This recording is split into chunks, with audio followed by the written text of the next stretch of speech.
नमस्कार दोस्तों, आप सभी का स्वागत है आपके अपने YouTube चैनल इंग्लिश लिटरेचर में।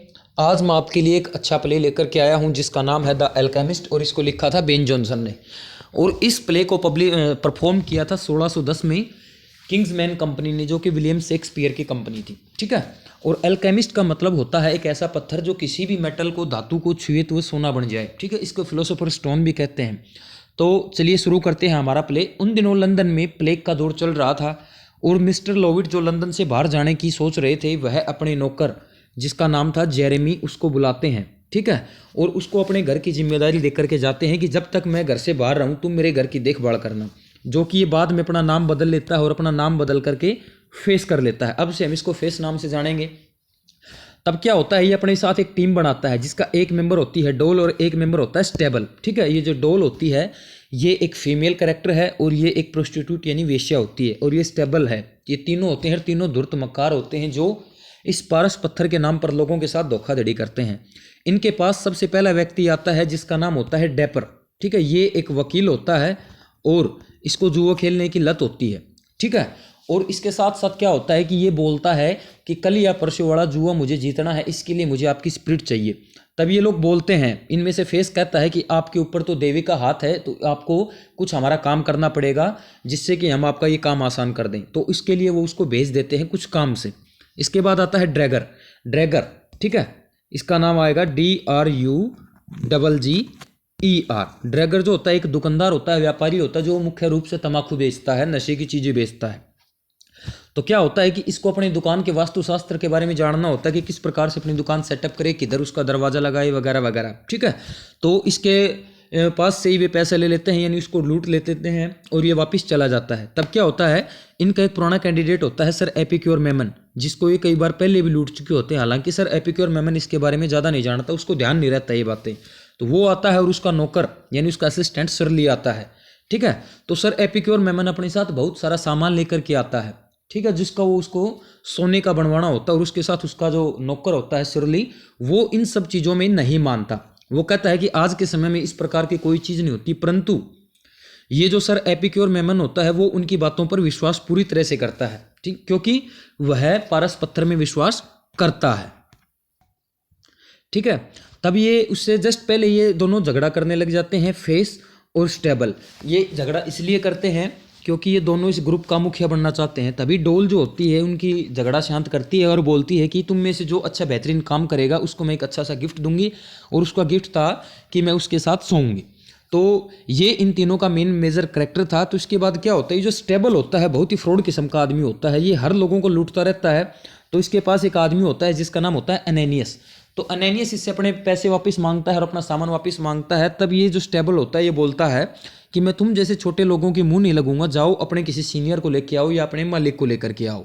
तब क्या होता है कि जो दूसरे नंबर पे जो व्यक्ति आया था ड्रैगर, वो वापस आता है और वो बोलता है कि मेरे पास तुम्हारे लिए प्लान है। ड्रैगर वही होता है जो तम्बाकू का व्यापारी होता है।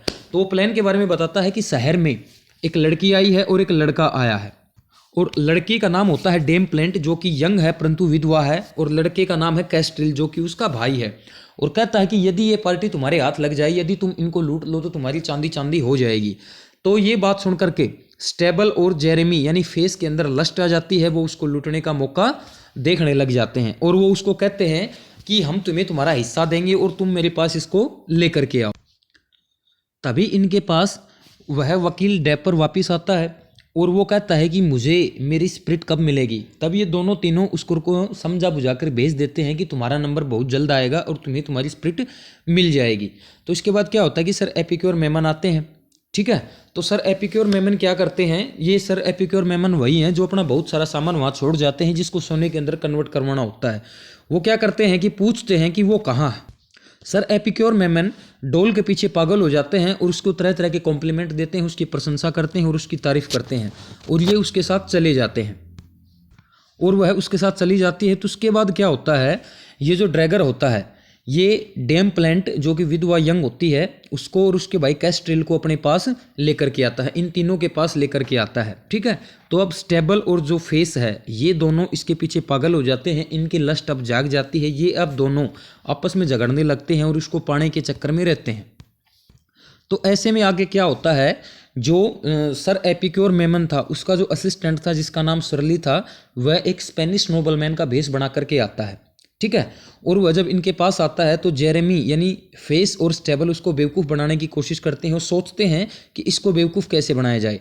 तो वो सोचते हैं कि ये स्पेनिश है और ये इंग्लिश समझ नहीं पाएगा, तो वे आपस में बात करते हैं कि कैसे इसको बेवकूफ़ बनाया जाए, इसके पैसे लूटे जाएं। हालांकि ये बात सुरली आसानी से समझ रहा था क्योंकि वह तो इंग्लिश मैन ही था, और ये सारी बातें बाद में जाकर के डेम प्लेंट को बता देता है। वो बता देता है, वह डेम प्लेंट्स को सब कुछ बता देता है, ठीक है।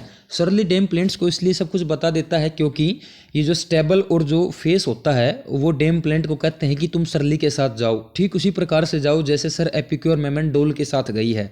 उसके बाद क्या होता है कि डेम प्लेंट उसको साथ जाने से मना कर देती है, परंतु बाद में उसका भाई कैस्ट्रेल उसको समझाता है, फिर भी वो उसके साथ जाने से मना कर देती है। तब सरली अपनी असलियत डेम प्लेंट को बताता है कि वह कोई स्पेनिश व्यक्ति नहीं है, वो यहीं का है और सर एपिक्योर मेमन का असिस्टेंट है। और वो उसको बताता है कि उसने ये वेश क्यों बनाया और किस प्रकार बनाया, क्योंकि वह उनकी असलियत जानना चाहता था, उसको उनके ऊपर पूरा डाउट था।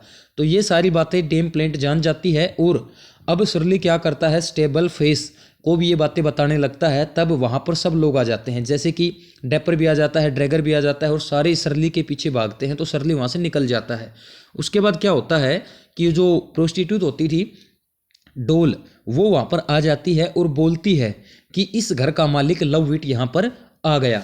और लवविट जैसे ही आ रहा था तो उसके पड़ोसियों ने उसको रोक करके बोला कि तुम्हारे घर में कौन रहता है। लवविट बोलता है कि मुझे इसके बारे में कोई जानकारी नहीं है। तब उसके पड़ोसी उसको बोलते हैं कि तुम्हारे घर में पिछले काफ़ी दिनों से बहुत सारे लोगों का ये अड्डा बन चुका था, या बहुत सारे लोग सारे दिन भर मौज मस्ती करते हैं, और वह अब आकर के इसके बारे में अपने नौकर जेरेमी यानी फेस से पूछता है कि क्या ये सही है।